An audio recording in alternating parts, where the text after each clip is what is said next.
Hello everyone, today I'm going to teach you how to fix a leaky faucet.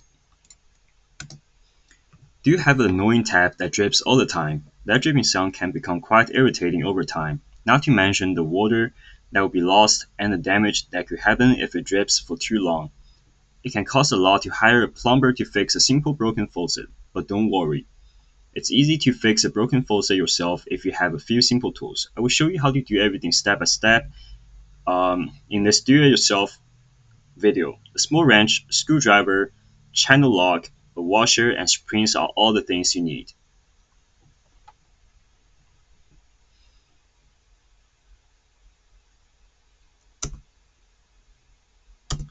For starters, stop the flow of hot and cold water at the taps under the sink. They are usually near the back wall of the closet and connect to the pipes that bring water to the faucet. Turn them clockwise until they are shut. This stops any water from continuing to flow to the faucet. Once the water is shut off, go ahead and turn on the faucet all the way to the hot side. This allows any water left sitting in the pipes to drain out. Let it run for 30 seconds or so until you no longer hear to see any dripping. Doing this brings the pressure down to zero before you start taking the faucet apart.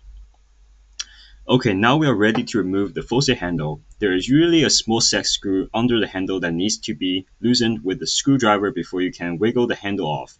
Remove any decorative caps hiding the screw if present. Place the handle aside on a towel so it doesn't get stretched. With the handle removed, you will see a domed circular piece covering the retaining nut that holds the valve stem in place that needs to come off next. You may be able to pull it off with your finger, but slipping a small flathead screwdriver under the edge can help pry it up. Once the dome is off, take your basting wrench and fit it snugly around the retaining nut. Basting wrenches are made to fit in tight spaces, and the elongated design gives you plenty of leverage.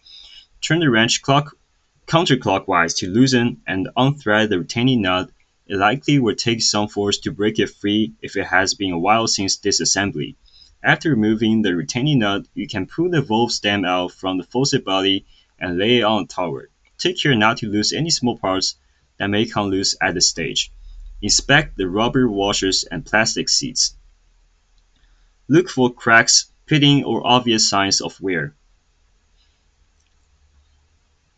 Carefully replace any damaged pieces with identical parts while disassembled. Take the opportunity to scrub away any grit, grime, or mineral deposits on the faucet body and valve stem parts with an old toothbrush and some vinegar.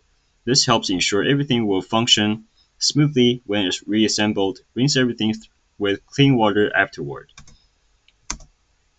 Before putting the faucet back together, lightly lubricate the washers and O-rings with some plumber's grease or silicone grease.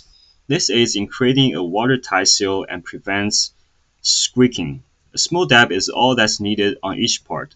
Avoid getting grease on the valve seats, as this can prevent proper sealing. Now you are ready to reassemble the valve. Double check that all parts are aligned correctly before inserting the valve stem back into the faucet body. Hand tighten the retaining nut while holding the valve stem steady. Finish tightening with the basting wrench, taking care not to over tighten.